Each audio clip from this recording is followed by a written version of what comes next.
दोस्तों नमस्कार, कैसे हैं आप सभी का 188वें एपिसोड में मैं मनदीप हार्दिक स्वागत करता हूं। अगर आप पहली बार आए हैं तो चैनल को सब्सक्राइब जरूर कर लें, वीडियो को लाइक करें और अपने दोस्तों तक शेयर जरूर करें। एक प्यारा सा कमेंट करके जरूर बताएं कि कहानी आपको कैसी लग रही है। चलिए आज का एपिसोड शुरू करते हैं। 188वां एपिसोड, सीक्रेट घर जमाई। कम पावरफुल आत्मसाधक जमीन पर दब गए थे, जबकि सिर्फ अधिक पावरफुल आत्मसाधक ही समर और अन्य लोगों के पीछे चल सकते थे। धीरे धीरे पर्वत ऊंची चोटियों पर चार लोगों की आकृति दिखाई देने लगी। समर, भाग्यशाली एल्डर, सफेद क्रेन परी और बूढ़ा राक्षस चिरंजी। वो सबसे पावरफुल थे, इसलिए सबसे आगे चल रहे थे। उनके पीछे मैग्मा सांप महारानी, मेषा, काले पिल्ले, आकाश भक्षी सांप, मोटा मोंक और अन्य पावरफुल आत्मसाधक भी थे। समर के बाईं तरफ भाग्यशाली एल्डर था, दाईं तरफ सफेद क्रेन परी, जबकि बूढ़ा राक्षस चिरंजी ठीक उनके पीछे चल रहा था। ये तीनों लोग एक ऐसे पंक्ति में थे जिसने समर को बीच में फंसा दिया था। तभी समर ने अपने भीतर के लाइफ एलिमेंट को मुक्त कर दिया, जिससे गोल्डन प्रकाश निकला, जिसने स्वर्गीय देवता के उत्पीड़न को दूर भगा दिया। सफेद क्रेन परी ने अमर क्रेन की विरासत के साथ दमन को रोका। भाग्यशाली एल्डर के पास अमर लोग जिस बादल पर कदम रखते थे वो था, और बूढ़ा राक्षस चिरंजी के पास संतों के बर्फ का पुल था। ये सभी पावरफुल तारे एक दूसरे के बहुत करीब थे। कुछ ही देर में वो पर्वत शिखर के सिर्फ 50 मीटर की दूरी पर पहुंच गए। जहां वो पहुंचे थे वहां वो सभी हिलने डोलने में असमर्थ थे, क्योंकि वहां एक सफेद रंग की सुरक्षा व्यूह रचना थी जिसने उनकी स्पीड को ब्लॉक कर दिया था। उनके सामने एक हरे रंग के बैज पर लीडर बैज भी लिखा हुआ था, जो हरे रंग की रोशनी से चमक रहा था। समर ने इसमें पीछे छिपी हुई अपार पावर को महसूस कर लिया। वो समझ गया था कि इसमें जरूर कोई रहस्यमयी आभा छिपी हुई है। समर ने अपना हाथ बढ़ाया, सफेद रंग की रचना की तरफ थप्पड़ मारा। हालांकि सफेद व्यू रचना ने एक पावरफुल एनर्जी छोड़ी, जिसने समर के हाथ को पीछे धकेल दिया। तभी भाग्यशाली एल्डर ने हंसकर कहा, समर, तुम आत्म हेवन एम्परर किंगडम के सिर्फ तीसरे स्टेज पर हो। तुम उसको तोड़ने जितने पावरफुल नहीं हो। यह कहकर उसने अपना दाहिना हाथ आगे बढ़ा दिया, लेकिन व्यू रचना ने उसकी एनर्जी को भी पीछे की तरफ छोड़ दिया था। सफेद क्रेन परी ने अपनी नाजुक उंगलियों से एक सफेद प्रकाश स्तंभ बनाया, जो व्यू रचना पर टूट पड़ा।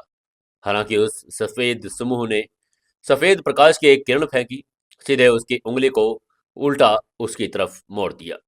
समर, भाग्यशाली एल्डर, सफेद क्रेन परी और बूढ़ा राक्षस चिरंजी सभी वहां पर जम गए थे। लीडर बैज सिर्फ 50 मीटर की दूरी पर था, लेकिन व्यू रचना ने उन चारों को भेदने से रोक दिया।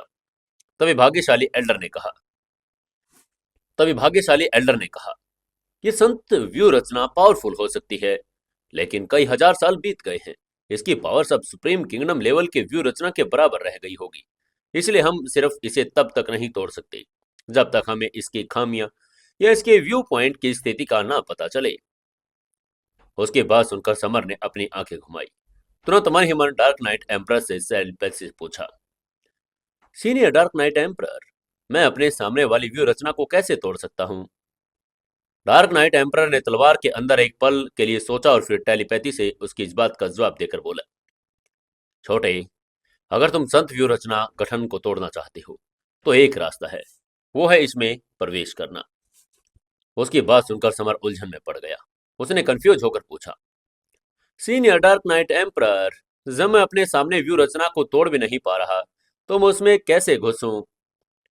डार्क नाइट एम्परर ने उसको समझा कर कहा, छोटे, तुम पहले ही डायमेंशनल ताबीज लिपियों के बारे में जान चुके हो, इसलिए तुम दूसरे डायमेंशनल में प्रवेश कर सकते हो। वहां से व्यू रचना में प्रवेश कर जाओगे। इस संत लेवल की व्यू रचना का सेंटर पॉइंट लीडर बैच ही है, इसलिए अगर तुम लीडर बैच प्राप्त कर लेते हो तो व्यू रचना स्वाभाविक रूप से नष्ट हो जाएगी। डार्क नाइट एम्पर का स्पष्टीकरण सुनने के बाद समर का दिल खुशी से भर गया। समर ने अपनी स्पिरिचुअल एनर्जी को उन्मुक्त किया और अपने दाहिने हाथ से अपने सामने एक स्थान में डायमेंशनल ताबीज लिपि बनाई। तुरंत डायमेंशनल में यात्रा करने लगा। सफेद क्रेन परी, भाग्यशाली एल्डर और बूढ़ा राक्षस चिरंजी के चेहरे तब आश्चर्य से भर गए थे जब उन्होंने समर को अचानक शून्य में गायब होते देखा। सफेद क्रेन परी ने हैरान होकर पूछा, सीनियर भाग्यशाली एल्डर, समर कहाँ गया? ये हो क्या रहा है? वहीं उनके पास खड़ा बूढ़ा राक्षस चिरंजी भी उलझन में पड़ गया था। वो भी जवाब के लिए भाग्यशाली एल्डर की तरफ ही देख रहा था। भाग्यशाली एल्डर पहले तो उलझन में थे, लेकिन जल्द ही उनके चेहरे के भाव बदल गए। उसने चौंक कर कहा, क्या क्या ये हो सकता है कि समर ने डायमेंशनल व्यू रचना निर्माण प्राप्त कर लिया है? अब वो दूसरे डायमेंशनल में प्रवेश कर गया? सफेद ग्रेन परी ने पूछा। भले ही वो डायमेंशनल व्यू रचना के बारे में जानता था, लेकिन फिर भी वो क्या कर सकता है? ये हमें कैसे प्रभावित कर सकता है? भाग्यशाली एल्डर ने बोहें चढ़ाकर कहा, सफेद ग्रेन परी, तुम समझ नहीं रही। इस संत व्यू रचना में प्रवेश करने का एक ही रास्ता है। वो है शून्य में प्रवेश करना, फिर वहां से रचना में प्रवेश करना। एक बार अंदर जाने के बाद इंसान आसानी से लीडर बैज भी प्राप्त कर सकता है। उनके बोलते ही सफेद क्रेन परी बूढ़े राक्षस चिरंजी दोनों के चेहरे बदल गए। उन्होंने मुड़कर संत लेवल की व्यू रचना में देखा, जहां समर एक रूप में दिखाई दे रहा था। समर व्यू रचना की बाहरी ब्लॉकिंग से बचकर शून्य में सीधे सेंटर में प्रवेश कर चुका था। समर अब लीडर बैज से सिर्फ 1 मीटर दूर था। उसने अपना दाहिना हाथ बढ़ाया। यह देखकर भाग्यशाली एल्डर, बूढ़े चिरंजी, सफेद क्रेन पेरी सभी पीले पड़ गए। उन्हें समर को बैज लेने से रोकना था, अन्यथा उन्हें इसकी आज्ञा मानने के लिए मजबूर होना पड़ेगा। तीनों ने अपनी मुट्ठियां, पंजे और हाथों से अपार पावर के साथ संत लेवल की व्यू रचना की तरफ पागलपन का हमला किया। हालांकि उनके हमलों से व्यू रचना पर कोई प्रभाव नहीं पड़ा। समर व्यू रचना के बीच में खड़ा था। बाहर खड़े लोगों को देखकर हल्के से मुस्कान के साथ बोला, सभी लोग शांत हो जाओ।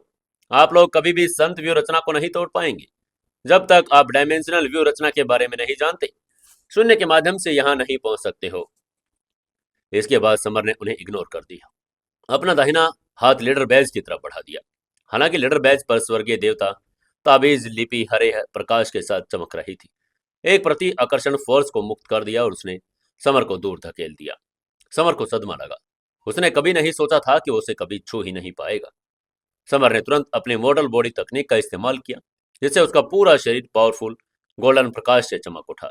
वो बैज को हथियाने के लिए दौड़ा, लेकिन बैज ने फिर से उसे हरा प्रकाश छोड़कर उसकी तरफ कोई ऐसा प्रभाव छोड़ दिया जिससे वो दूर हट गया।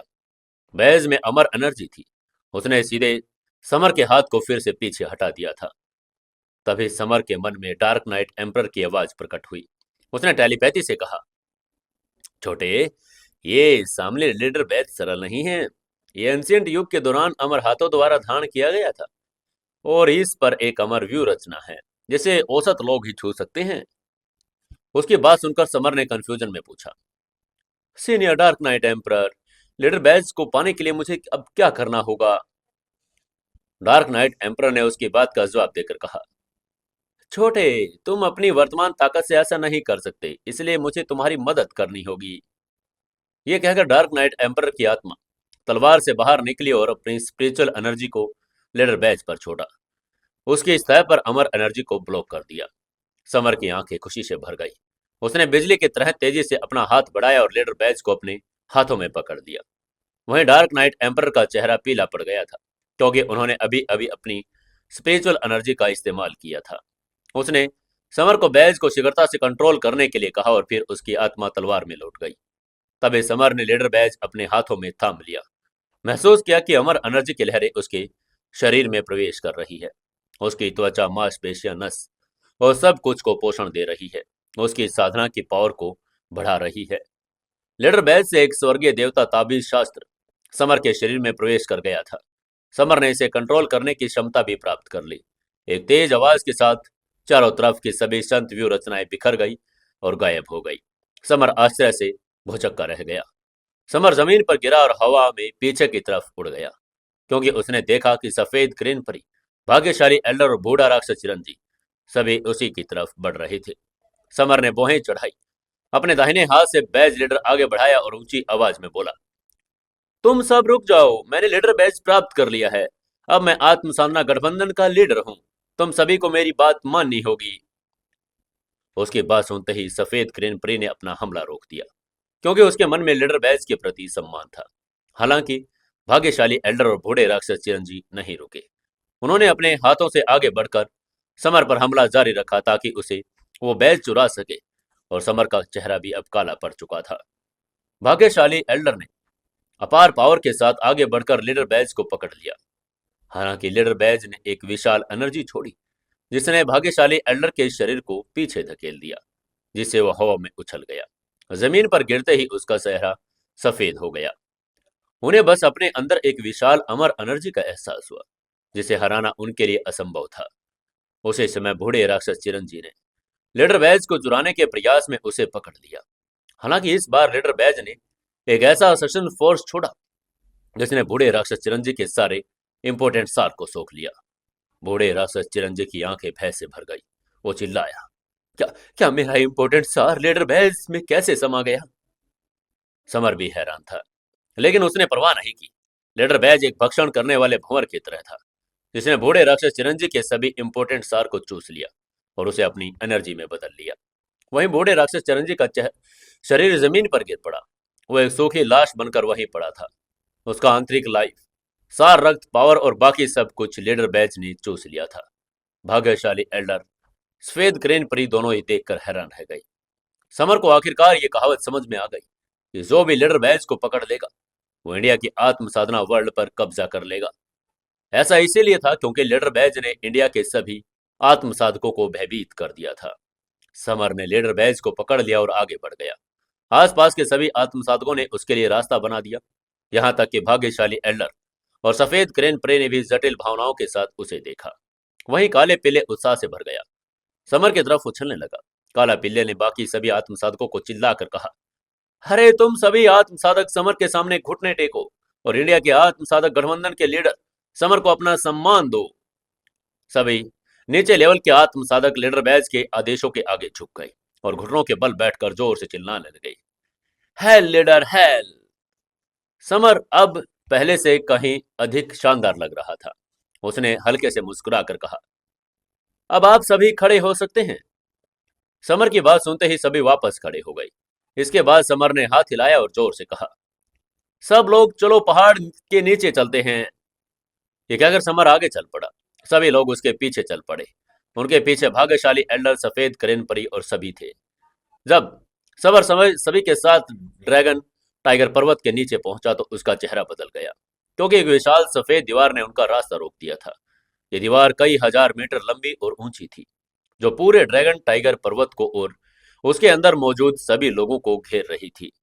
तभी काले पिल्ले और आकाश बख्शी सांप दोनों ने ऊपर से उड़कर जाने की कोशिश की, लेकिन दीवार से निकले सफेद प्रकाश के स्तंभ ने उन्हें जोरदार ढंग से पीछे धकेल दिया, जिससे वो घायल हो गए। समर की अभिव्यक्ति और भी चिंतित हो गई, क्योंकि उसे उस सफेद दीवार पर एक पावरफुल संत एनर्जी का एहसास हुआ था। तभी सफेद क्रेन परी ने आगे बढ़कर कहा, गठबंधन लीडर, मुझे लगता है कि सफेद दीवार हमारे इंडिया के आत्म साधना वर्ल्ड से संबंधित नहीं है। मैं इस पर एक विदेशी प्रकार की एनर्जी महसूस कर रही हूँ।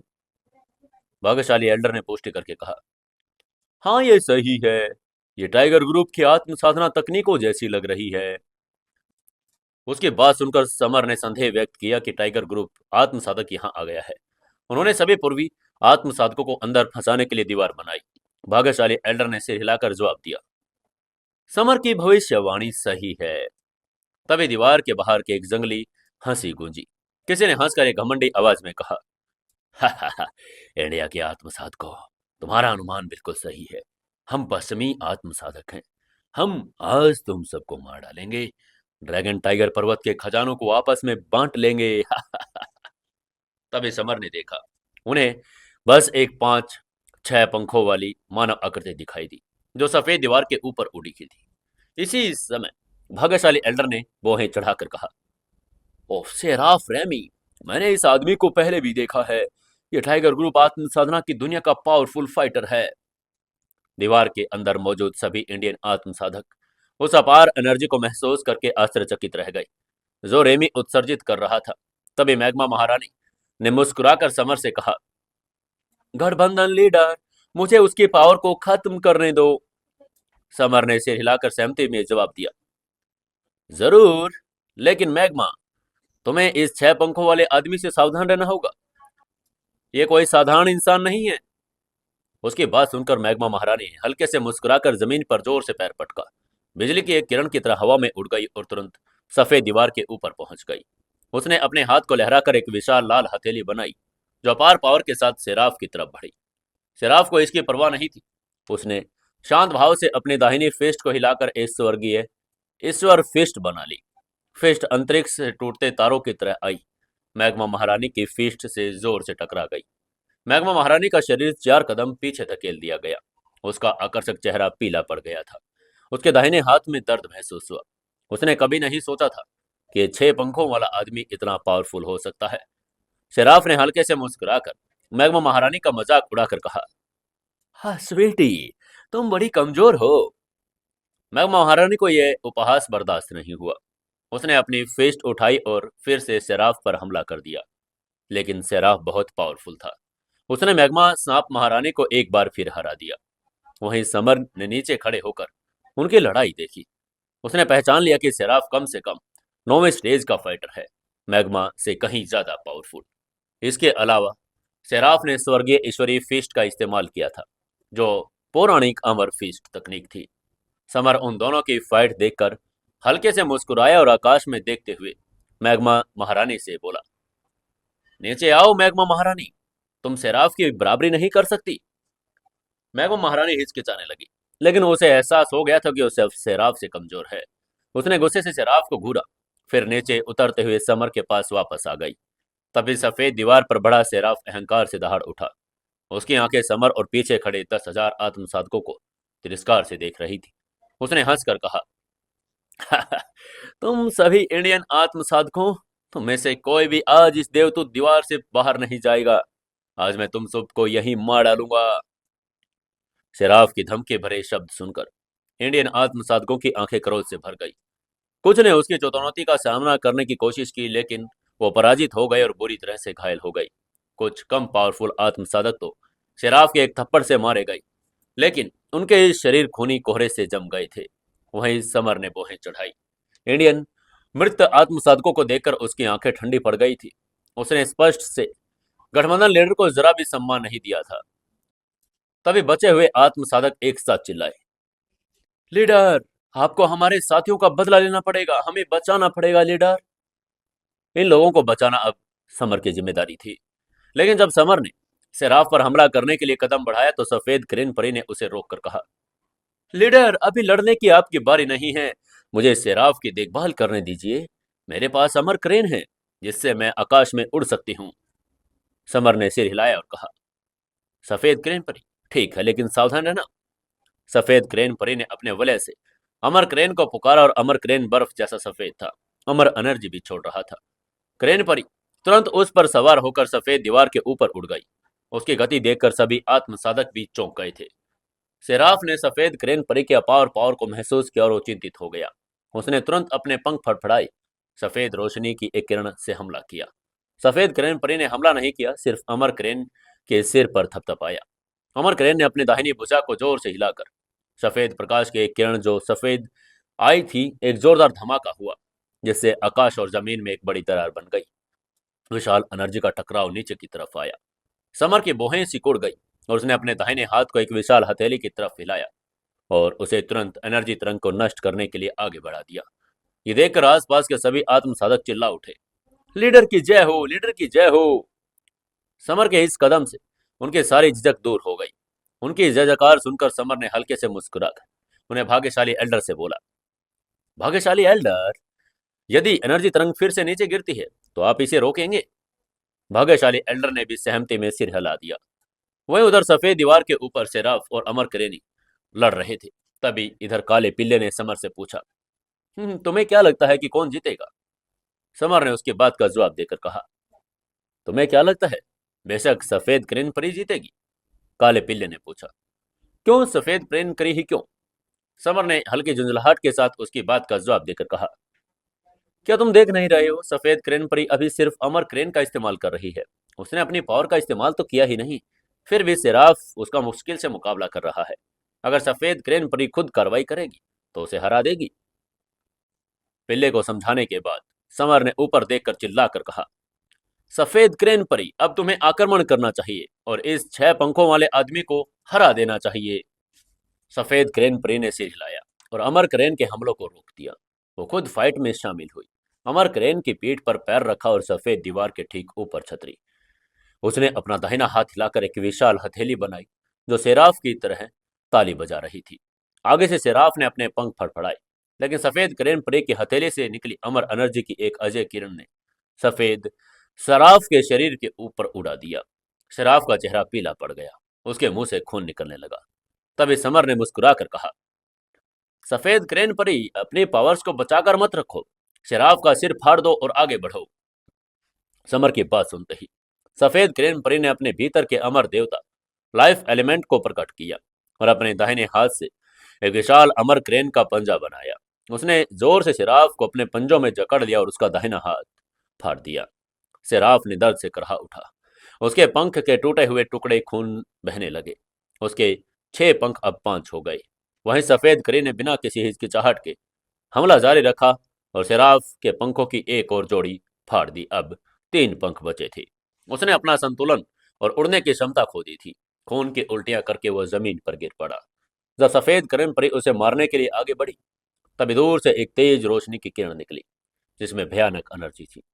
सफेद करेन परी का चेहरा बदला और लाल ज्वाला उस पर आ गिरी, जिससे उसका शरीर 2 कदम पीछे धकेल दिया गया। उसकी आस्तीन जल गई। समर ने बोहें चढ़ाई। उसने आगे देखा तो लाल रंग के कपड़े पहने एक अधेड़ उम्र का आदमी उसी की तरफ आता हुआ दिखाई दिया। उसके बाल लाल थे, त्वचा ज्वाला की तरह जल रही थी। वहीं उस आदमी को देखते ही सराफ की आंखें खुशी से चमक उठी और वो चिल्लाया, सूर्य देवदूत, मेरी मदद करो। समर सदमे से भुचक कर रह गया। वो आदमी सूर्य देवदूत अपोलो का दूत एम्स था, जो टाइगर ग्रुप के सम्मानित सेनापतियों में से एक था। तभी एम्स ने एक विशाल सक्शन बनाया, जिसने शराफ को उसके पैरों के तलों तक खींच लिया। फिर उसने एक लाल अमृत निकाला और शराफ को दे दिया। यह सूर्य का पवित्र अमृत था, जिसमें अपार पावर थी। शराफ ने अमृत को अपने मुंह में डाल लिया। अमृत ने एक विशाल लाइफ पावर का निर्माण किया और सूर्यदेव अमृत की सहायता से सफेद करेन परी ने उसके जो 3 पंख फाड़ दिए थे वो पुनः उग आए। सिराफ ने अभी सभी घाव पूरी तरह से ठीक कर लिए थे। तभी सूर्य देवदूत एम्स ने सफेद करेन परी को देखा और कहा, तुम गंदी औरत, हमारे टाइगर ग्रुप आत्म साधक में से एक को घायल करने की हिम्मत कैसे कर रही हो? मैं आज तुम्हारे पूरे वंश को खत्म कर दूंगा, तो मैं अपना सेवक भी बनाऊंगा। उसके बाद सुनकर सफेद करीन परी का चेहरा क्रोध से ठंडा हो गया। उसने अपने लाइफ एलिमेंट को मुक्त कर दिया और एक विशाल अमर क्रेन हथेली का आकार बना लिया जो एम्स की तरफ बढ़ गई। सूर्य देवदूत एम्स का चेहरा शांत रहा। उसने अपने दाहिने फिस्ट हिलाकर एक विशाल लाल सूरज के आकार की फिस्ट बनाई, जिसने तुरंत सफेद क्रेन परी की फिस्ट को तोड़ दिया था। एम्स ने ठंडे मुस्कान के साथ कहा, बंदी औरत, तुम मेरा मुकाबला नहीं कर सकती। बस अच्छा व्यवहार करो और मेरी सेवक बनकर रहो। ये कहकर उसने फिर से हमला किया, जिससे वो 1 कदम पीछे भी हट गई। भाग्यशाली एल्डर ने देखा कि सफेद क्रेन परी घायल हो गई, तो वो दौड़कर आया और सफेद बादल पर कदम रखते ही तुरंत क्रेन परी के पास पहुंच गया। उसने अपना हाथ हिलाकर एक विशाल बादल बनाया, जिसमें अमर लाइफ एलिमेंट समा गया था। इस बादल ने सूर्य देवदूत के छोटे से लाल सूरज को तुरंत अपने घेरे में ले लिया और उसकी ज्वाला बुझा दी। एम्स की बोहें आश्चर्य से तन गई। एम्स और एल्डर ने अपनी अपनी स्पिरिचुअल निधियां निकाली। एम्स ने सूर्य दर्पण निकाला, जो हेवन एम्परर लेवल का स्पिरिचुअल खजाना था, और भाग्यशाली एल्डर ने सफेद फूलदान निकाला। दोनों ने जोरदार टकराव किया, लेकिन कोई स्पष्ट विजेता नहीं था।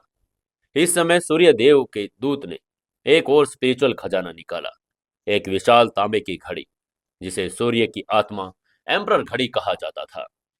दूत घड़ी को अपने मुंह की तरफ ले आया और जोर से चीखा, जिसमें एक स्पिरिचुअल ज्वाला तूफान पैदा हुआ और जो भाग्यशाली एल्डर दिमाग के साथ टकरा गया। भाग्यशाली एल्डर को अपने मन में तेज दर्द हुआ। उसके मुंह और कान से खून बहने लगा। वो बुरी तरह घायल हो गया। देखकर समर का चेहरा भी बदल गया। वो तुरंत एल्डर की तरफ दौड़ा। उसने एल्डर को पकड़ा और जमीन पर लिटा दिया। तभी भाग्यशाली एल्डर ने कमजोर भरी आवाज में कहा, लीडर, मैं घायल हो गया हूं, अब और नहीं लड़ सकता। उसकी बात सुनकर समर ने अपनी स्पिरिचुअल एनर्जी का उपयोग करके एल्डर के स्पिरिचुअल घाव को तुरंत ठीक कर दिया।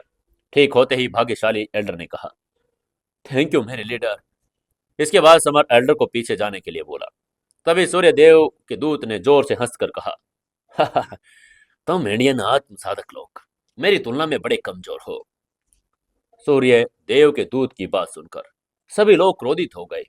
सूर्य देव दूत ने अपने इंडियन आत्म साधकों को बिना किसी कारण के मारा था, उनके खजाने चुराए थे और अब उन सभी को मार डालना चाहता था। उसकी नजर में इंडियन आत्मसाधक भेड़ों का एक झुंड थे। तभी अनेक पूर्वी आत्मसाधक जमीन पर घुटने टेक कर समर से रिक्वेस्ट करने लगे, बोले, मेरे लीडर प्लीज हमारा बदला लीजिए, इस टाइगर ग्रुप के स्वार्थी इंसान को मार डालिए लीडर। उनके दिलों में समर उनकी आखिरी उम्मीद था। समर ने सभी को चुप होने का इशारा किया और ऊंची आवाज में बोला, चिंता मत करो, चूंकि मैं इंडिया के वर्ल्ड का लीडर हूं, इसीलिए मैं निश्चित रूप से आप सभी की रक्षा करूंगा। फिर समर ने अपना शरीर घुमाया और सूर्यदेव के दूत की तरफ चला गया। सूर्यदेव के दूत ने समर को देखा और ठंडे स्वर में बोला, हो तुम समर हो, पूर्वी आत्मसाधक दुनिया के लीडर। मैंने सुना है कि तुमने टाइगर ग्रुप में अनगिनत लोगों को मार डाला था। आज मैं तुमसे अपने साथियों का बदला लेने के लिए तुम्हारा सिर धड़ से अलग कर दूंगा। उसकी धमकी सुनकर समर बस मुस्कुराया। उसने उपहास करके कहा, तुम बहुत ज्यादा बोल रहे हो, जो करना है करो, या हवा में बड़ी बड़ी बातें बंद करो बस। समर की बात सुनकर सूर्यदेव के दूत ने चेहरा बदल लिया। उसे अपमानित महसूस हो रहा था। उसने गुस्से में जोर से चिल्लाकर कहा, सूर्य ज्वाला फीस्ट। सूर्य देव के दूत ने चीखकर अपने दाहिने हाथ से पंच मारा। इससे एक विशाल फीस्ट बन गई, जिसमें सूर्य का इंपोर्टेंट सार समाहित था। फीस्ट 4000 मीटर चौड़ी थी। उसमें 7000 डिग्री से ज्यादा तापमान वाली शुद्ध ज्वाला थी और वो अपने रास्ते में आने वाली हर चीज को जला रही थी। समर गंभीर हो गया। उसने मॉडल बॉडी तकनीक को एक्टिवेट कर दिया, जिससे उसके शरीर से गोल्डन रोशनी निकलने लगी। समर ने स्ट्रैंगल हेल फिस्ट की छठी तकनीक से जोरदार वार किया और सूर्य ज्वाला फिस्ट से टकरा गई। एक धमाके के साथ सब कुछ फट गया। पूरी जगह फट रही थी। एक विशाल डायमेंशनल दरार भी बन गई थी। सूर्य देव का दूत समर की तरफ पंच मारता रहा, जिससे कई लाल ज्वालाएं बन गई। समर ने भी अपनी स्ट्रैंगल हेल फिस्ट से पंच मारकर जवाब दिया। हालांकि समर अपने प्रतिद्वंदी से कम पावरफुल था, फिर भी वो दूत से लड़ने में सक्षम था। यहां तक कि उसने दूत को एक कदम पीछे भी धकेल दिया था। सूर्य दूत का चेहरा उदास था। उसने खतरनाक किलिंग इंटेंट से समर को देखा और अपने हाथ से सूर्य आत्म हेवन एम्परर घड़ी निकाल ली। वहीं उसकी घड़ी को देखते ही भाग्यशाली एल्डर चिल्लाया, लीडर सावधान, ये घड़ी बड़ी पावरफुल है, स्पिरिचुअल हमले करने में सक्षम है। लेकिन तभी उसके काले पीले ने भाग्यशाली एल्डर को दिलासा देकर कहा, चिंता मत करो, समर की स्पिरिचुअल पावर बड़ी प्रबल है, घड़ी उसे कुछ भी नहीं कर पाएगी। समर ने भी एल्डर की तरफ हाथ हिलाकर कहा कि चिंता न करे। उसे स्पिरिचुअल हमले भी जरा की परवाह नहीं थी, क्योंकि उसकी आत्मा बड़ी पावरफुल थी। वहीं सूर्य देव के दूत ने घड़ी को अपने मुंह के पास लेकर अपनी स्पिरिचुअल पावर को प्रवाहित कर दिया।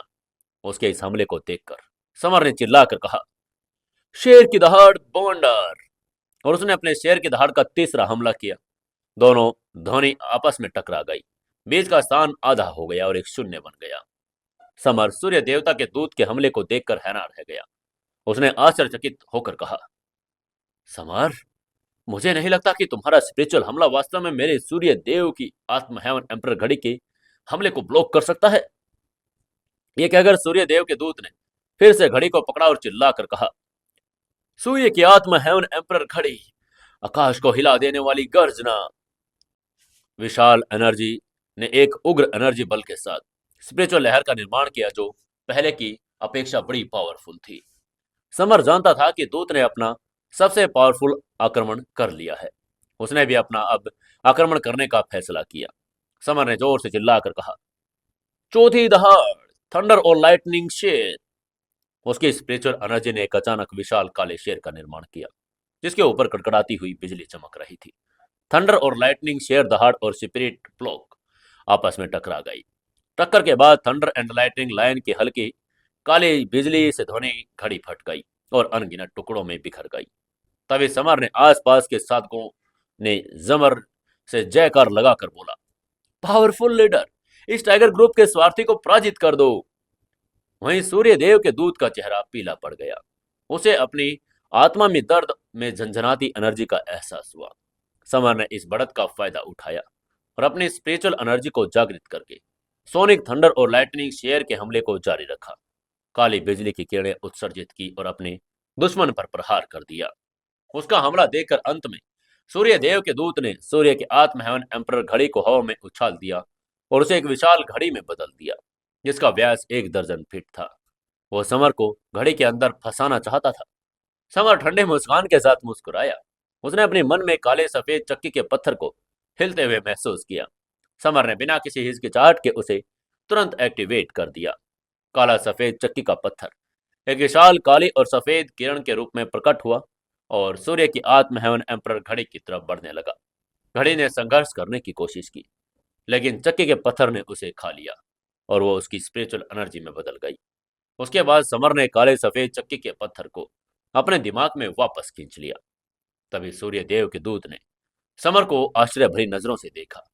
उसने गुस्से में बोला, समर, मेरी सूर्य की आत्म हेवन घड़ी वापस कर दो। समर ने ठंडी मुस्कान के साथ कहा, मैं इसे तुम्हें वापस दे दूं? क्या तुम्हारा सिर वास्तव में सिर्फ एक नारियल है? उसमें दिमाग नाम की कोई चीज नहीं है क्या? तुम्हें लगता है कि मैं ये करूंगा? क्या ये संभव है?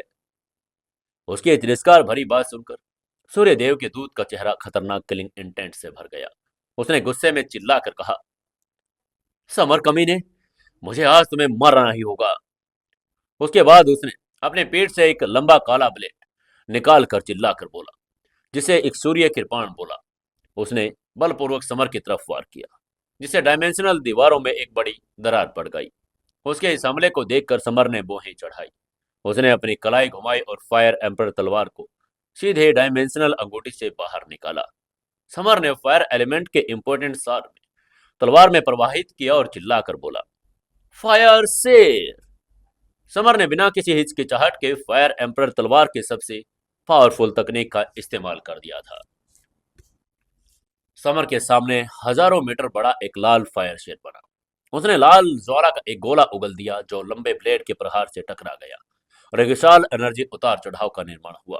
स्वर्ग और पृथ्वी के बीच दो बड़ी दरारें थी, एक सूर्य स्पिरिचुअल कृपाण से और दूसरी फायर एम्पर तलवार से। समर और सूर्य देवता के दूत दोनों के शरीर पावरफुल हमलों का सामना करने के कारण पीछे हट गए। सूर्य देव के दूत ने लगातार कृपाण को घुमाया और समर पर वार करने लगा।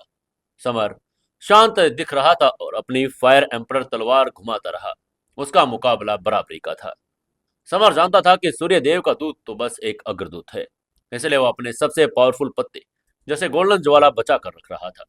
तभी सूर्य देव के दूत ने अहंकार और निर्दयता समर को देखकर कहा, समर, इसमें कोई आश्चर्य नहीं कि तुम इंडिया के आत्मसात कोई दुनिया के लीडर बन सकते हो, लेकिन अब मैं तुम्हें अपनी ब्लड लाइन टोटम पावर दिखाऊंगा। तुम्हें समझाऊंगा कि पूर्ण पावर क्या होती है। उसकी बात सुनकर समर ने सिर हिलाया और उसका चेहरा तिरस्कार से भरा हुआ था, क्योंकि उसे ब्लड लाइन टोटम पावर्स का सबसे बड़ा डर था। तभी सूर्य देव के दूत ने चिल्लाकर कहा, सूर्य देव ब्लड लाइन टोटम। उसने अपने ब्लड लाइन टोटम का आह्वान किया। उसका शरीर, बाल, मांसपेशियां, हड्डियां अचानक लंबी और बड़ी हो गई। उसके बाल सूर्य के ज्वाला के रंग के हो गए थे और उसकी त्वचा रोशनी बिखेर कर एक छोटे से सूरज की तरह जल रही थी। सूर्य देव के दूत ने अपने शरीर के ऊपर एक विशाल जलता हुआ सूर्य बनाया, जिसका व्यास लगभग 5 किलोमीटर था। तपती गर्मी ने धरती को भून डाला। आसपास की कुछ नदियां उबलने लगी। आगे से समर ने भौहें चढ़ाई। उसने पीछे खड़े इंडियन आत्मसाधक की तरफ मुड़कर ऊंची आवाज में कहा, तुम सभी लोग 2 किलोमीटर पीछे हट जाओ, तुम्हें पास आने की अनुमति नहीं है। इसके बाद समर ने अपनी ब्लड लाइन टोटम को एक्टिवेट करके बोला, shadow God blood line totem. Summer की आंखें, मांसपेशियां, आंतरिक अंग सभी लाल रंग में बदलने लगे। समर की ब्लड लाइन टोटम पावर ने एक विशाल शैडो गॉड का प्रेत बनाया, जो पूरे 5000 मीटर ऊंचा था। शैडो गॉड के प्रेत के पीछे समय की नदी धुंधली दिखाई दे रही थी। शैडो गॉड प्रेत के पंजे सूर्य देवता ब्लड लाइन टोटम के छोटे लाल सूर्य से टकरा गए, जिससे एक जोरदार भूकंप आया। समर की ब्लड लाइन टोटम पावर्स और सूर्य देव की ब्लड लाइन टोटम पावर्स दोनों एंशियंट और हाई लेवल टोटम पावर्स थी। उनकी विशाल एनर्जी ने अंतरिक्ष समय को सीधे हिला डाला, जैसे हजारों साल पहले की पृथ्वी धीरे धीरे उभरने लगी। सूर्य देव ब्लड लाइन टोटम द्वारा निर्मित विशाल लाल सूर्य बल के साथ शैडो गॉड प्रेत की तरफ झपटा। समर ने अपने भीतर की दिव्य एनर्जी को प्रवाहित किया और अपने दो शैडो जैसे पंजे घुमाए। वे उसके सामने विशाल लाल सूरज से टकरा गए, जिससे एक जोरदार भूकंप आ गया। 5 मिनट बाद भी समर के shadow God blood line totem और सूर्य देवता के दूत के सूर्य गोड ब्लड लाइन टोटम के बीच लड़ाई प्रतिरोध पर थी। दोनों लगातार वार कर रहे थे। कोई भी निर्णायक बढ़त हासिल नहीं कर पा रहा था। तभी सूर्य देव के दूत ने हंसकर समर को देखकर कहा, समर, एंशिएंट युग से तुम्हारा shadow God blood line totem powerful है, लेकिन तुम मेरी सूर्य देव ब्लड लाइन टोटम को नहीं हरा सकते। समर मुस्कुराया और चुप रहा, लेकिन उसके पीछे आत्म साधक इसे अपने लीडर का अपमान समझ रहे थे। तभी एक लंबी बालों वाली सुंदरी साधिका चिल्लाकर बोली, टाइगर ग्रुप के किलर, क्या तुम्हें लगता है कि तुम्हारी ब्लड लाइन टोटम पावर प्रबल है? तुम्हारी सूर्य देव ब्लड लाइन टोटम पावर हमारे लीडर के shadow God blood line totem powers को नहीं हरा सकती। सूर्य देव के दूत ने खंडन नहीं किया, क्योंकि वो जानता था कि दोनों टोटम की पावर एक समान है। वहीं जब समर ने सूर्य देव के दूत का अभिमान देखा तो उसका चेहरा उदास हो गया। उसकी आंखों में ठंडी रोशनी चमक उठी। वो सिर्फ प्रैक्टिस के लिए एक ब्लड लाइन टोटम पावर्स का इस्तेमाल कर रहा था। चूंकि ये आदमी घमंडी था, इसलिए समर ने अपनी पावर को और न छिपाने का फैसला किया। समर ने ठंडे स्वर में कहा, चूंकि तुम अपनी कब्र खुद खोद रहे हो, मैं तुम्हारी मदद करूंगा। लेकिन उसकी यह बात सुनकर आगे से सूर्य देवता के दूत ने हंसकर कहा, समर, मेरी ब्लड लाइन टोटम एंशिएंट काल के टॉप 100 ब्लड लाइन टोटम में से एक है। अगर तुम मेरे सूर्य देव ब्लड लाइन टोटम को हरा दोगे तो मैं खुद ही खुद को कुचलकर मार डालूंगा। आगे से समर ने हल्के से मुस्कुराकर अहंकार से कहा, अगर तुम ऐसा ही कह रहे हो तो मेरे द्वारा आपके सूर्य ब्लड लाइन टोटम को हराने का इंतजार करो, फिर तुम खुद को खत्म कर सकते हो। समर ने ठंडी मुस्कान दी। फिर उसने अपने शरीर से भक्षक ब्लड लाइन टोटम को एक्टिवेट कर दिया। भक्षक ब्लड लाइन टोटम एक ब्लैक होल था। जैसे ही प्रकट हुआ, इसने डायमेंशनल के भीतर विकृत होना शुरू कर दिया, जिसे आकाश के ऊपर एक विशाल ब्लैक होल बन गया। ये ब्लैक होल बहुत बड़ा था, जिसने पूरे आकाश को ढक लिया।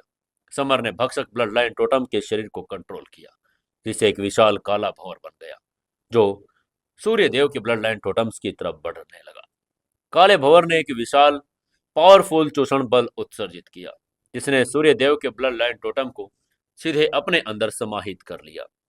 सूर्य देव ब्लड लाइन टोटम द्वारा निर्मित लाल सूर्य भागना चाहता था, लेकिन भक्षक ब्लड लाइन टोटम के पावर का विरोध नहीं कर सका और ब्लैक होल के निकट पहुंच गया। जब सूर्य देव ब्लड लाइन टोटम भस्म होने ही वाला था, उसने अचानक अपने शरीर की लाल ज्वाला प्रज्वलित कर दी, जिससे एक पावरफुल बल्ब फूट पड़ा। वो काले भंवर को विस्फोटित करना चाहता था। सूर्य देव ब्लड लाइन टोटम के आत्मविनाश के बाद एनर्जी में भारी उतार चढ़ाव हुआ। आसपास की हवा और डायमेंशनल सभी टुकड़ों में बिखर गए। वो विशाल एनर्जी पूरे विश्व में गूंज उठी और एक विशाल मशरूम बादल बढ़ा। धीरे धीरे सफेद दीवारें भी नष्ट हो गई और एक विशाल सफेद छेद दिखाई देने लगा। तभी समर ने मोर्टल बॉडी तकनीक का इस्तेमाल किया और अपनी दाहिने फिस्ट को आगे झुकाकर एनर्जी तरंगों को सीधे चकनाचूर कर दिया। तभी पीछे खड़े इंडियन साधकों ने चिल्लाकर कहा, सुप्रीम पावरफुल लीडर की जय हो, समर लीडर की जय हो।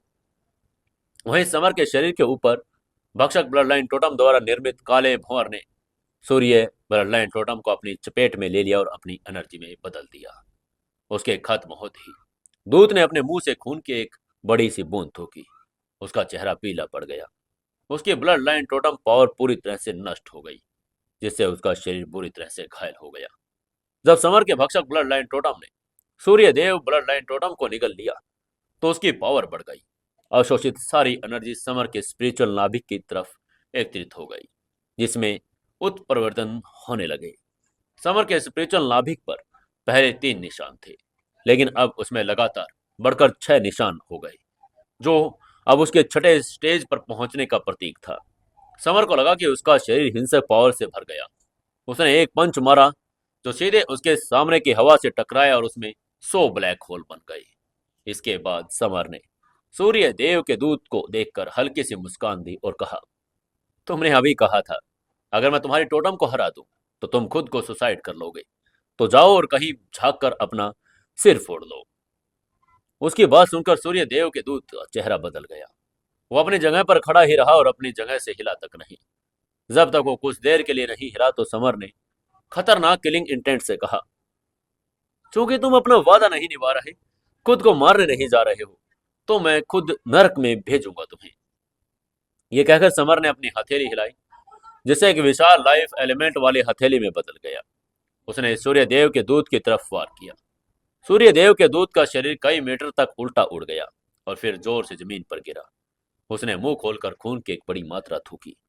सूर्यदेव के दूत का चेहरा एकदम बदल गया और उसने धीरे से कहा, यह कितना पावरफुल है।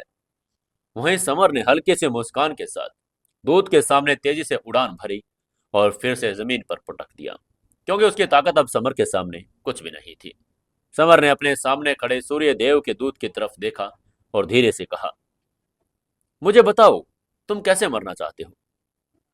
समर की आवाज बहुत हल्की थी, लेकिन उसके लहजे में गहरा किलिंग इंटेंट था। सूर्यदेव के दूत का चेहरा पीला पड़ गया। उसकी आंखों में दहशत के भाव साफ दिखाई दे रहे थे। तभी समर ने अपना दाहिना हाथ ऊपर उठाया, जैसे वो पंच मारने वाला था। सफेद दीवारों के ऊपर एक जोरदार धमाका हुआ। विशाल सफेद दीवार फटकर टुकड़े टुकड़े हो गई। यह आवाज सुनते ही समर ने भौहें सिकोड़ी और ऊपर देखा। उसने देखा कि कम से कम 10,000 टाइगर ग्रुप के आत्मसाधक दीवार के पीछे से आ रहे हैं। टाइगर ग्रुप के आत्मसाधकों का नेतृत्व एक लंबा अधेड़ उम्र का आदमी कर रहा था, जिसकी हाइट लगभग 7 फीट थी। उसके हाथ में एक काला दीपक था, जिससे एक पावरफुल आभा निकल रही थी। यह आकाश देवता का दूत निकोलस था। निकोलस के पीछे बड़ी संख्या में टाइगर ग्रुप के आत्मसाधक थे, जिनमें से प्रत्येक बहुत पावरफुल था। समर का चेहरा बदल गया, क्योंकि उन टाइगर ग्रुप के आत्मसाधकों के सामने एक स्पिरिचुअल युद्ध रथ था। स्पिरिचुअल युद्ध रथ में 2 लोग बंधे हुए थे, हरीश चंद्र और स्वाति। उसको देखते ही काले पिल्ले ने कहा, अरे अरे नहीं, हरीश चंद्र और स्वाति दोनों को टाइगर ग्रुप ने पकड़ लिया है। वहीं समर ने जोर से कहा, स्वाति और सीनियर हरीश चंद्र, क्या आप दोनों ठीक हैं। स्वाति ने सिर हिलाकर कहा, समर, तुम्हें सावधान रहना होगा। निकोलस इतना पावरफुल था कि मैं उसके एक हमले का भी सामना नहीं कर पाई। वहीं निकोलस स्पिरिचुअल युद्ध रथ के ऊपर खड़ा था। उसके हाथों में ईश्वरीय दीपक था। निकोलस ने समर को धमकी देकर कहा, समर, सूर्यदेव के दूत को मुक्त कर दो, अन्यथा मैं स्वाति और हरीश चंद्र को मार डालूंगा।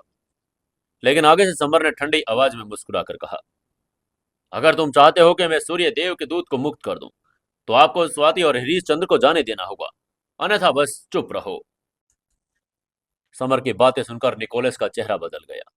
उसने बिना कुछ कहे अपना हाथ बढ़ाया और सीधे हरीश चंद्र के चेहरे पर थप्पड़ मारा, जिससे उसका चेहरा सूज गया।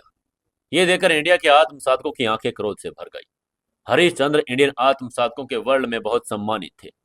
आसपास बहुत सारे इंडियन आत्मसाधकों ने समर के सामने घुटने टेक कर एक साथ चिल्लाकर कहा, लीडर, उस व्यक्ति की हरकतें अपमानजनक है। उसने हरीश चंद्र के चेहरे पर वार करने की हिम्मत कैसे की। ये तो पूरे इंडिया के आत्मसाधक वर्ल्ड के चेहरे पर थप्पड़ मारने जैसा है। समर सीधे सूर्यदेव के दूत के पास गया। उसने अपना दाहिना हाथ एक विशाल चाप में घुमाया। सूर्यदेव के दूत के चेहरे पर जोर से मारा, जिससे उसका चेहरा भी लाल हो गया। गोबर के उपले जैसे सूज गया। उस पर एक चमकदार लाल हाथ का निशान बन गया। 10,000 से अधिक टाइगर ग्रुप के आत्मसाधकों ने दृश्य देखा और उनके चेहरे सदमे और गुस्से से भर गए। तभी निकोलस ने समर की तरफ देखा और ठंडे स्वर में कहा, समर कमीने, सूर्यदेव के दूत पर वार करने की तुम्हारी हिम्मत कैसे हुई। क्या तुम मौत को ढूंढ रहे हो। समर ने ठंडे मुस्कान के साथ उसकी बात के जवाब में कहा, निकोलस, तुमने अभी अभी हरीश चंद्र के चेहरे पर वार किया। क्या तुम्हें पता चल जाना चाहिए कि कैसा लगता है जब कोई तुम्हारे सामने अपने लोगों को मारता है। निकोलस ने धमकी देकर कहा, समर, मानो या न मानो, मैं हरीश चंद्र को मार डालूंगा। समर ने हल्के से मुस्कान के साथ कहा, निकोलस, अगर तुमने हरीश चंद्र को मारने की कोशिश की तो मैं तुरंत सूर्यदेव के दूत को मार डालूंगा। अगर तुमने हरीश चंद्र पर उंगली भी उठाने की हिम्मत की तो मैं दूत के शरीर को फाड़ दूंगा। समर के शब्द जानलेवा और खौफ पैदा करने वाले थे, जिससे सूर्यदेव का दूत और जो उसके ठीक बगल में खड़ा था पीला पड़ गया। सूर्यदेव के दूत ने ऊंची आवाज में निकोलस से कहा, भाई निकोलस, आप हरीश चंद्र को नहीं मार सकते, अन्यथा मैं निश्चित रूप से मारा जाऊंगा। सूर्यदेव के दूत की बातें सुनकर निकोलस के चेहरे पर निराशा छा गई, लेकिन वो अपने दोस्त के जीवन को बचाना चाहता था। एक क्षण के चुप्पे के बाद निकोलस ने समर से पूछा, समर, सूर्यदेव के दूत एक व्यक्ति हैं। तुम उसे सिर्फ अपनी किसी एक साथी के साथ बदल सकते हो। तुम हरीश चंद्र और स्वाति के बीच सिलेक्ट कर सकते हो। निकोलस ने समर को स्वाति और हरीश चंद्र में से एक को सिलेक्ट करने पर मजबूर की चाल चली। समर अब दुविधा में था, क्योंकि दोनों ही उसके लिए इंपॉर्टेंट थे। तभी पीछे खड़े पूर्वी आत्मसाधकों ने समर को सलाह देकर कहा, लीडर, हमें हरीश चंद्र को पहले बचाना होगा, क्योंकि वो हमारा सीनियर है। तभी स्पिरिचुअल रथ पर हरीश चंद्र ने अपनी जान जोखिम में डालकर चिल्लाकर कहा, समर, मेरे पास जीने के सिर्फ 10 साल और हैं, लेकिन स्वाति अपने 20 साल की है। तुम्हें स्वाति को चुनना होगा। स्वाति ने भी उनका विरोध किया। वो दोनों एक दूसरे को निकोलस के साथ बदलने के लिए मनाने की कोशिश करने लगे। तभी निकोलस ने ठंडी मुस्कान के साथ समर से पूछा, क्या तुमने अपना फैसला किया? तुम किसे बदलना चाहते हो? समर एक क्षण के लिए चुप रहा और फिर बोला, मैं उन दोनों को वापस चाहता हूं, अन्यथा मैं सूर्य देव के दूत को जाने नहीं दूंगा। फिर समर ने सूर्य देव के दूत का सिर एक चट्टान पर पटक दिया और उसके घुटनों के पीछे लात मारकर घुटने टेकने पर मजबूर कर दिया। ये टाइगर ग्रुप आत्मसाधकों का वर्ल्ड का अपमान था। समर ने उदासीनता से अपना हाथ लहरा कर कहा, मैं तुमसे डरने वाला नहीं हूं।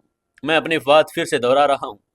अगर तुम स्वाति और हरीश चंद्र दोनों को छोड़ने के लिए नहीं मानते, तो मैं सूर्य देव के दूत को अपमानित करना जारी रखूंगा। घुटने टेकने की बात छोड़ो, मैं उसे अपने जूते भी चटवाऊंगा। निकोलस का चेहरा काला पड़ गया। तभी सूर्य देव की दूत की बहन फायर गुलाब नामक एक लाल बालों वाली सुंदरी बाहर निकली और उसने निकोलस से अपने भाई को बचाने की रिक्वेस्ट की। तभी निकोलस ने उसे अपनी बाहों में लिया, गर्म नजरों से देखकर कहा, चिंता मत करो, तुम मेरी गर्लफ्रेंड हो। मैं तुम्हारे भाई को जरूर बचा लूंगा, लेकिन तुम्हें अपना वादा निभाना होगा। उसकी बात सुनकर फायर गुलाब अनिच्छा से सहमत होकर सिर हिला लगी। उसके बाद निकोलस ने समर को देखा और उदासीनता से कहा, समर, ठीक है, मैं तुम्हारी बात मानने के लिए तैयार हूँ। तुम उधर से सूर्य देव के दूत को रिहा करो, मैं इधर से स्वाति और हरीश चंद्र को छोड़ दूंगा। उसने इतना ही कहा था। इधर उसकी बात सुनकर मिशा ने समर को वार्निंग देकर कहा, समर, उसकी चालों से सावधान रहो। मिशा की चिंता भरी आवाज सुनकर समर ने हल्के से मुस्कुराकर कहा, चिंता मत करो, मुझे नहीं लगता कि यह उसकी कोई चाल है, क्योंकि सूर्य देव का दूत का उसके लिए इंपॉर्टेंट होना जरूरी है। समर सूर्य देव के दूत को मारना चाहता था, लेकिन उसने स्वाति और हरीश चंद्र को बचाने के लिए अपने किलिंग इंटेंट को दबा दिया। उसने अपने दाहिने हाथ से सूर्य देव के दूत को उठाया, आगे बढ़ गया। तभी टाइगर ग्रुप के आत्मसाधकों में से एक काले कपड़े पहने वृद्ध व्यक्ति, जो 8वें स्टेज के फाइटर थे, वो स्वाति और हरीश चंद्र को आदान प्रदान के लिए आगे लेकर आए। निकोलस अपने सब ऑर्डिनेट से आदान प्रदान करवाकर समर को अपमानित कर रहा था। वहीं समर ने अपने गुस्से को दबाया, सूर्यदेव के दूत को जमीन पर पटक दिया। उसकी छाती पर तब तक पैर रखा जब तक उसकी छाती से खून नहीं निकलने लगा। समर ने वृद्ध से कहा, बूढ़े दोस्त, स्वाति और हरीश चंद्र की मदद करो, उन्हें सम्मान पूर्वक यहाँ लेकर आओ, वरना मैं दूत को पंच मारकर उड़ा दूंगा। समर की क्रूरता से काले वस्त्र पहने बूढ़े आदमी के चेहरे के भाव बदल गए। वो आज्ञाकारी रूप से आगे बढ़ा। उसने स्वाति और हरीश चंद्र को उठा लिया। वहीं समर ने सूर्यदेव के दूत को उठा लिया और वो आगे बढ़ गया। समर ने उस वृद्ध से कहा, मेरे 3 गिनने पर हम बंदी को एक दूसरे के पास फेंक देंगे। और उसने गिनना शुरू कर दिया, 1, 2, 3। दोनों पक्षों ने बंदियों को हवा में फेंका।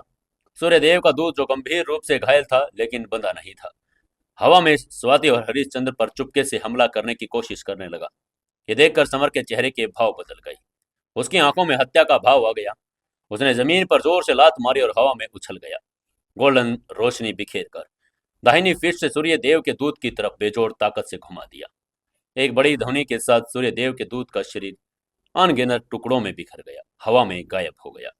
इसके बाद स्वाति और हरीश चंद्र को समर ने पकड़ा, उनकी रस्सियां खोली और घावों का इलाज किया और अमृत पिला दिया। टाइगर ग्रुप आत्मसाधकों को एहसास हुआ कि उनके लीडरों में से एक सूर्यदेव के दूत को समर ने मार डाला। वहीं अपने भाई को मरता देखकर फायर गुलाब ने क्रोध से चिल्लाकर निकोलस से बदला लेने को कहा। निकोलस ने काले वस्त्र पहने बूढ़े व्यक्ति, जिसे एफिस कहा जाता था, उसको चिल्लाकर ऑर्डर देकर कहा, एफिस, समर को मार डालो और उसे 8 टुकड़ों में काट दो।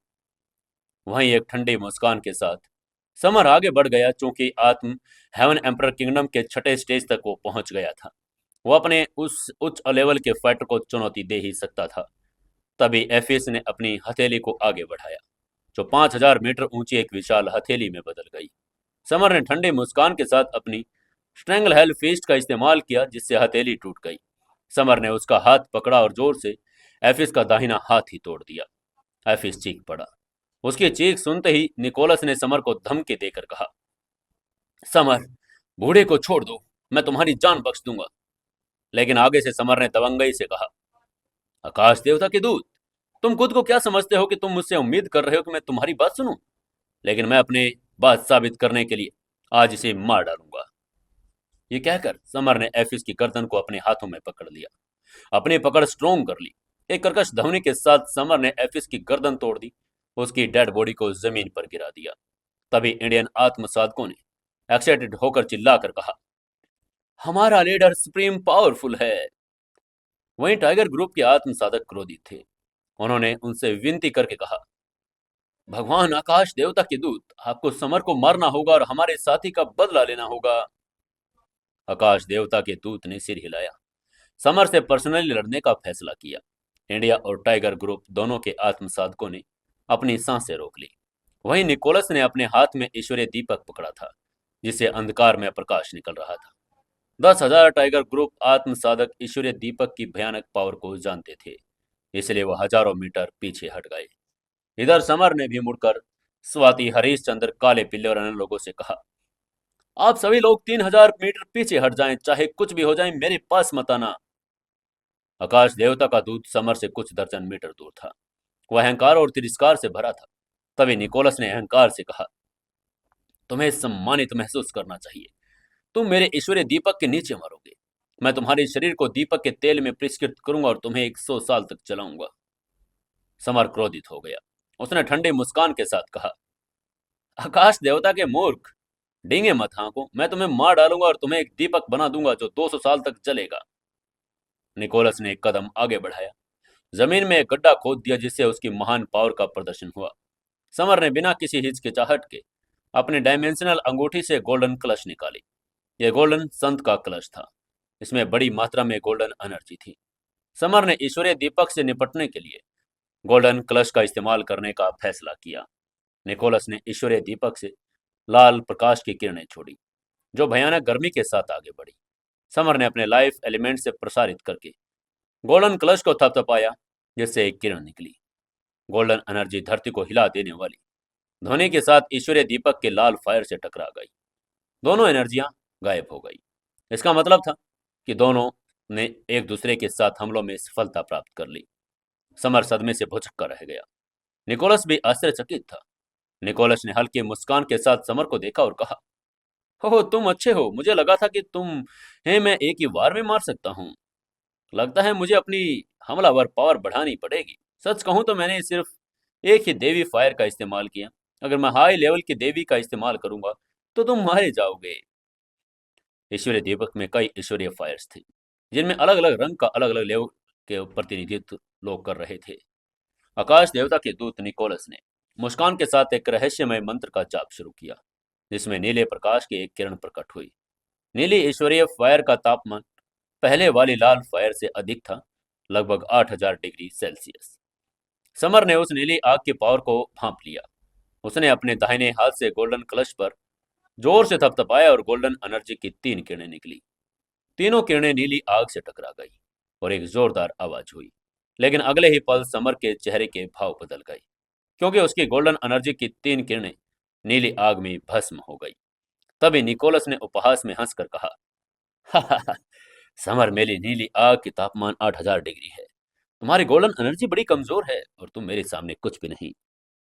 समर का चेहरा काला पड़ गया। तभी उसके मन में डार्क नाइट एम्परर की आवाज गूंजी। उसने कहा, छोटे, गुस्सा मत हो। गोल्डन एनर्जी की असली पावर नीली आग से अधिक है, लेकिन तुम्हारी वर्तमान पावर कमजोर है। तुम अभी गोल्डन एनर्जी के मूल गोल्डन एलिमेंट की पावर के 1% से भी कम को सक्रिय कर सकते हो। समर ने मन ही मन डार्क नाइट एम्परर से पूछा, सीनियर, हाँ, मुझे क्या करना चाहिए? जाहिर है कि गोल्डन क्लच इस समय ईश्वरीय दीपक के सामने कुछ भी नहीं। डार्क नाइट एम्परर ने टेलीपैथी से उसकी बात का जवाब देकर कहा, तुम अपने शरीर की गोल्डन ज्वाला को भूल गए। ये ब्रह्मांड की टॉप 100 ज्वालाओं में से एक है। इसकी सबसे बड़ी एबिलिटीज में से एक आग को भस्म करना ही है। उसकी बात सुनकर समर खुशी से भर गया। उसने शीघ्रता से अपने शरीर गोल्डन ज्वाला प्रज्वलित की, उसे नीली आग पर फेंक दिया। नीली आग ने गोल्डन ज्वाला की महान पावर को महसूस कर लिया था और भागने के लिए मुड़ी, लेकिन गोल्डन ज्वाला बिजली की तरह तेज थी और तुरंत नीली आग को पकड़ लिया और उसे भस्म कर दिया। समर को साफ एहसास हुआ, नीली आग को खाने के बाद गोल्डन ज्वाला और भी ज्यादा गर्म हो गई। वहीं निकोलस का चेहरा काला पड़ गया। उसने विस्मय के साथ कहा, समर, मुझे नहीं पता था कि तुम्हारे पास एंशिएंट काल के गोल्डन संत की आग है। यह आश्चर्यजनक है। समर को पता था कि ईश्वरीय दीपक में और भी अधिक पावरफुल फायर्स हैं जो निकलने के लिए प्रतीक्षा कर रही हैं। जैसा कि समर ने भविष्यवाणी की थी, निकोलस ने ईश्वरीय दीपक से काली आग निकाली। ईश्वरीय फायर जो सबसे पावरफुल थी। गोल्डन ज्वाला और काली आग फायर्स आपस में टकराई, जिससे समय और स्थान बिखर गए। एनर्जी के क्षरण में प्रबल पावर ने आसपास के साधकों के शरीर को क्षीण करना शुरू कर दिया। वो बूढ़े लगने लगे। समर और निकोलस दोनों के चेहरे बदल गए, क्योंकि उनकी भी उम्र बढ़ रही थी। समर जो 20 साल का था अब 30 साल का लग रहा था। उसने अपने 10 साल गंवा दिए। तभी डार्क नाइट एम्पर की आवाज गूंजी, समर, तुरंत स्प्रिंग वाटर ऑफ लाइफ पीना शुरू करो, तुम अपनी जान बचा लोगे।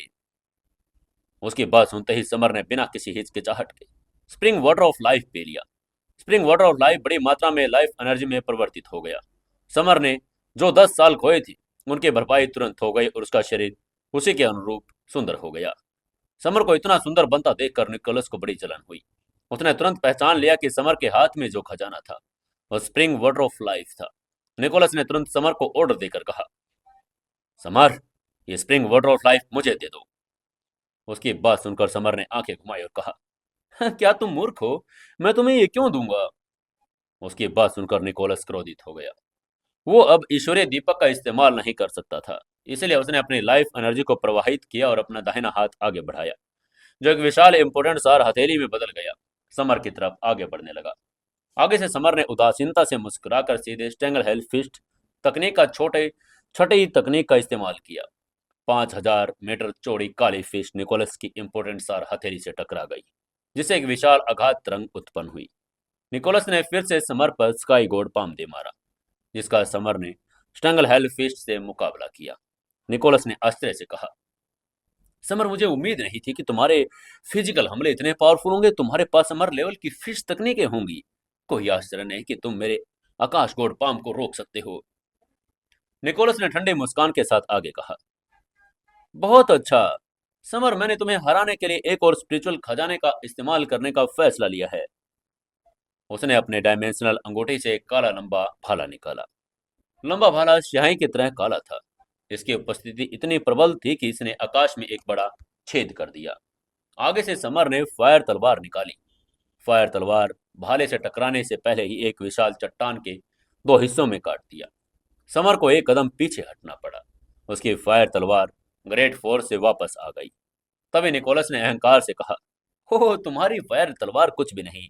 मेरे हाथ में जो लंबा काला भाला है वो 9वीं स्टेज का टॉप स्पिरिचुअल खजाना है। इसमें आकाश देवता की उपस्थिति का निशान है। इसकी पूरी ताकत खुद आकाश देवता के हमले के बराबर है। तुम इसे नहीं रोक पाओगे। तभी काला पिल्ला समर के पीछे से जोर से चिल्लाया।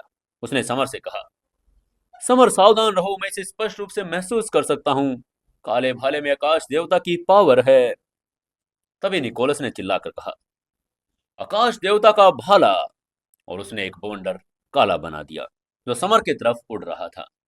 वहीं आगे से समर ने जल्दी से अपने इंपोर्टेंट सार को फायर तलवार में भरा। दोनों टकराए। समर का शरीर लगभग 15 मीटर पीछे की तरफ उड़ गया। समर का शरीर फिर से कांप उठा, क्योंकि निकोलस का एक और हमला आ गया था। समर ने फायर तलवार से फिर हमले को रोका। हालांकि उसका शरीर फिर से पीछे की तरफ उड़ गया था। उसकी तलवार पर एक दरार आ गई। समर ने तलवार को वापस अपनी अंगूठी में डाल दिया। समर समझ गया कि निकोलस कितना पावरफुल है। उसे पता था कि अब वो शायद तक का सबसे पावरफुल अपोनेंट अपने उसको देख रहा था। समर के पास अधिक पावरफुल हथियार था, जो कि गोल्डन ज्वाला थी, लेकिन निकोलस के पास भी ईश्वरीय दीपक था। समर ने महसूस किया कि अब फाइट जीतने का एकमात्र तरीका पावरफुल स्पिरिचुअल हमलों का इस्तेमाल करना है। इसलिए समर ने जोर से चिल्लाकर कहा, तीसरा गर्जन बवंडर, और उसने 3 गोल्डन शेयर हवा में प्रकट कर दिए। उसके हमले को देखकर निकोलस ने उपहार से किया और उसके शरीर से एक सर्पिल आकार का काला सींग निकला। उसने सींग को अपने मुंह में रखा। उसने जोर से फूंका। और एक विशाल सर्पिल आकार की ध्वनि तरंग उत्पन्न कर दी। समर की गोल्डन शेरों से जा टकराई और शून्य में विलीन हो गई। लेकिन समर हार नहीं मानना चाहता था। उसने एक और स्पिरिचुअल हमला किया। चौथी दहाड़, बिजली शेर को छोड़ दो। निकोलस ने ठंडे मुस्कान के साथ अपने सींग में एक बार और फूंक मारी। सींग से निकले एंशिएंट आकाश देवता के कवच ने काले बिजली के शेर को भी रोक दिया।